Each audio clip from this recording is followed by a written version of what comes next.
Ooh, that was rude. Excuse me. Hi guys, I'm Amy. Welcome back to my channel. Today I'm going to be reviewing Eleanor Oliphant is Completely Fine by Gail Honeyman. This book won the Costa Book Award for debut novel and has been all over BookTube, and I am going to tell you what I thought about it. This book is about Eleanor Oliphant.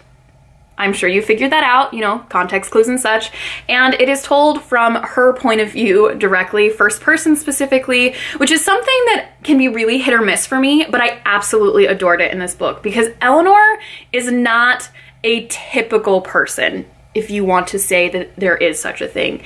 Eleanor does not dress according to fashion trends. She wears Velcro black sneakers. Her hair is long and down to her waist, and she just doesn't give one damn about fitting in because she is fine. And I adored Eleanor's character in the end because in the beginning, I couldn't stand Eleanor. I thought that she was a not very nice person who was incredibly rude to literally everyone around her. But the cool thing about this story and how Honeyman wrote this story is you slowly but surely unravel who Eleanor Oliphant is. Both in what has happened to her and that she knows has happened to her, but also in who she is becoming. This book is what I would call a slow burn. Shockingly, I'm talking about a book that doesn't have a lot that happens within its pages. But basically, Eleanor sees a man and believes that this is the man of her dreams. But they've never talked. He doesn't know that she exists. But this kind of sets into motion these changes that begin to happen in her life. And she meets other people due to that and experiences new things. And in experiencing new things, Honeyman, through Eleanor's eyes, describes these really mundane, unimportant details about life in such a way that you kind of stop and think about the little things you do every day but don't think anything about. But the reason they're so vivid is because it's the first time Eleanor is actually experiencing these things. In one instance in particular, Eleanor is putting something in the mail and she has to lick the envelope, and she describes the taste as bitter and delicious, or deliciously bitter. I'm sorry, I kind of fubbed that up a bit. But I just remember stopping and thinking, like, that is a perfect description for how an envelope tastes. And it really dawned on me in that moment that the reason these little things are so clear and vivid and the imagery is so intense is because Eleanor has never done that before. She's 30 years old and she's never licked an envelope. So you get to really experience the world for the first time again through Eleanor's eyes. And another really interesting thing about Eleanor's character is she sees really hard realities. She sees the world as it is, and in the beginning, she just sees it as fine. It is what it is. She can't change it. Her existence is what it will always be. But then, through these changes, her life begins to grow and develop and change, and it just creates this really wonderful story. The romance bits to this story are so heartwarming. I made up a word. Overwhelmingly cute and heartwarming. There we go. And I adore it, but it's not an overtly romantic book. Like, if you are a romance lover and you want like this really intense, heated passion, don't read this book. It's not for you. But if you like the really sweet, slow moving undercurrent of a relationship developing, you will adore this. Guys, I'm gushing and it's happening again. I've loved this book and I'm rambling. So as I was saying, Eleanor sees the world as it is, and largely she sees a lot of bad things and just okay things, but as the story progresses, she begins to see the good things because she gets to connect. She gets to connect to people and humanity and herself, and it just creates this narrative of something that you can really sink your teeth into and really, really connect with personally. At least that was my experience.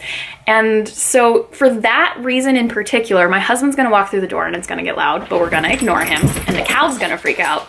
For that reason alone, I have to give this book 5 out of 5 stars because this story is beautiful. Another aspect of this book that I found that I enjoyed so much, which shocked me a little bit, and again, I had this moment of like, oh, I totally get why it's like that. Gail Honeyman uses words that I had never heard of. Literally in the margins of these stories, I have written the definition because I had no idea what it was. But then it dawned on me that the reason Eleanor uses these words is because she's a crossword lover, and those little connections are all over this story, that as you get to know Eleanor, you begin to realize why she views the world the way she does, even in the little bit of weird vocabulary that's thrown in throughout this entire book. And one last little thing that I really, really enjoyed about this book was the discussion of normalcy and what it means to be normal. Because in the beginning, if you're gonna go by just the lameness terms of what it means to be normal, Eleanor could not be farther from that. But as she becomes a little bit more vulnerable and allows herself to connect with other people, that discussion becomes a lot more interesting, and it's who determines what that is and how does it feel, and maybe it's okay to want to be normal. And this is a book that would be great for book clubs. I know I say that a lot, but I've never been a part of one, so I think maybe I'm just like, oh, I wish I had a million people to talk to about this book. But I mean, this is a really good book. Like I said, I gave it 5 out of 5 stars, although I will say there's 2 little bits that kind of nagged me. In the end, I felt like it was rushed just a tad, but my enjoyment while reading this and love of the characters in this book and the writing and everything else about it, I couldn't knock it down to 4. And then the other little aspect about this book that just kind of got to me and really didn't settle well with me, and I can honestly say it was one tiny little bit, and it might be a little bit of a spoiler, so I will leave a timestamp down below for when I'm done talking about it if you don't want to be spoiled for anything at all. But at one point in the book, there is a character that is offered medication for depression, and the response for not wanting to take the medication is because they do not want to become dependent upon the medication as they were on other substances in their life. And I don't really appreciate that discussion about medication because, as a lot of you know, mental health is something that I'm very passionate about, and it not being taboo or strange or medication being a problem because it changes lives for people. And that little bit, it's a minor bit, but I didn't like that. But other than the ending being just a little quick and like a tad, and that bit, this book was near perfect for me. I really, really liked it. I also have a feeling, I know I'm calling this pretty early, but I think it will be one of my favorite books of 2018 because I enjoyed this reading experience a lot, despite the fact that in the beginning I wasn't so sure about it, but in the end I just wanted all of it. Absolutely all of it. There you have it, guys. There's my thoughts and opinions on Eleanor Oliphant is completely fine.